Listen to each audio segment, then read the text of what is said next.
हाँ, ये मुमकिन है. लेखिका डॉक्टर तरु जिंदल. वाचक स्वर डॉक्टर अदिती कायमेघ. प्रस्तावना. डॉक्टर तरु जिंदल यांनी बिहारच्या अनुभवावर लिहिलेलं हाँ ये मुमकिन है या पुस्तकाचं हस्तलिखित प्रस्तावना लिहिण्यासाठी आमच्याकडे आलं.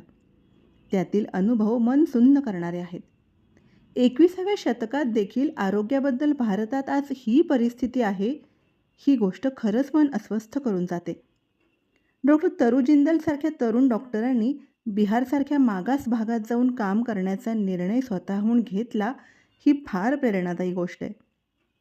मुंबई या महानगरातून एकदम बिहारमधल्या मोतीहारी या सर्वात दुर्गम आणि मागासलेल्या जिल्हा रुग्णालयात काम करायला जाणं म्हणजे खूपच कठीण परिस्थिती. मुंबई रुग्णालयात सर्व प्रकारच्या सुविधा उपलब्ध आहेत, तर मोतीहारी रुग्णालयात अगदी प्रायमरी गोष्टीसुद्धा उपलब्ध नाहीत. कर्मचारी आणि डॉक्टर्स काम करण्यापेक्षा ते कसे टाळता येईल आणि आपली जबाबदारी कशी झटकता येईल हे बघत असताना त्यांना न दुखावता स्वतः कर्मचाऱ्यांबरोबर झाडू घेऊन कामाला सुरुवात डॉक्टर तरु करतात, हे खूपच कौतुकास्पद आहे. बाबा आमटे नेहमी म्हणत असत, लोकांसाठी नाही तर लोकांबरोबर काम करा. हे डॉक्टर तरुंनी स्वतः अंमलात आणलं. अधिकाऱ्यांशी गोड बोलून त्यांच्याकडून आवश्यक त्या सोयी रुग्णालयात करून घेतल्या. एवढ्यावरच न थांबता त्यांनी तेथील मागासवर्गीय लोकांच्या वस्तीत जाऊन तेथील स्त्रियांना बाळंतपणासाठी दवाखान्यात येण्यासाठी प्रोत्साहित केलं. आशा वर्कर्स, दाई व नर्सेस इत्यादी लोकांना वेळोवेळी ट्रेनिंग देऊन त्यांना कार्यक्षम बनवलं. त्या रुग्णालयाच्या कामात तरु इतक्या व्यस्त आणि गुंग झाल्या की ते रुग्णालय म्हणजे त्यांना आपली जबाबदारीच वाटू लागली. ते त्यांचं बिहारमधील घर झालं. 6 महिने तिथे राहून त्यांनी जे सर्व अधिकाऱ्यांना आणि कर्मचाऱ्यांना अशक्य वाटत होतं ते शक्य करून दाखवलं. केल्याने होत आहे रे आधी केलेची पाहिजे, ही संत रामदासांची उक्ती त्यांनी आपल्या कामाने खरी करून दाखवली. मोतीहारीनंतर त्यांनी मसाढीसारख्या छोट्या गावात एका बंगल्यात रुग्णालय सुरू करण्याचा निर्णय घेतला. त्या बंगल्याचं त्यांनी छोटेखानी रुग्णालय बनवलं. तेथील आव्हानं वेगळीच होती. तेथील कर्मचारी हे आरोग्य सेवा किंवा वैद्यकीय क्षेत्राशी संबंधित नव्हते. त्यांना ट्रेनिंग देण्याचं काम त्यांना करावं लागलं. सर्वात गरीब मुसहर लोकांना आरोग्य सेवा देणं आणि त्यांच्या अंधश्रद्धा दूर करणं हे काम देखील करावं लागलं. त्यांच्या चालीरीती, जातीयवाद यांचा देखील सामना करावा लागला. तरुण स्त्रियांनी घराबाहेर पडायचंच नाही या प्रथांना तोंड द्यावं लागलं.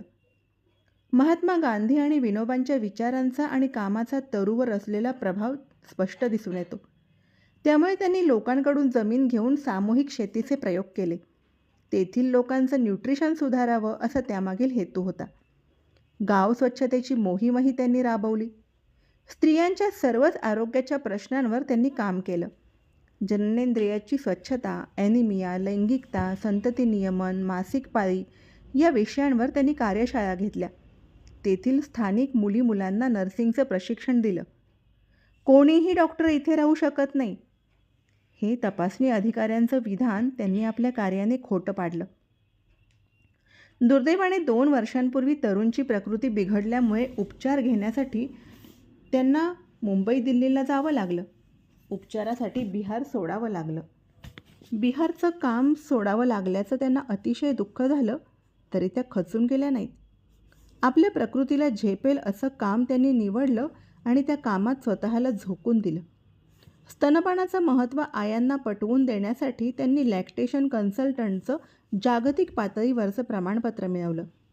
आज त्या स्तनपान सल्लागार म्हणून काम करतात, प्रशिक्षण देतात.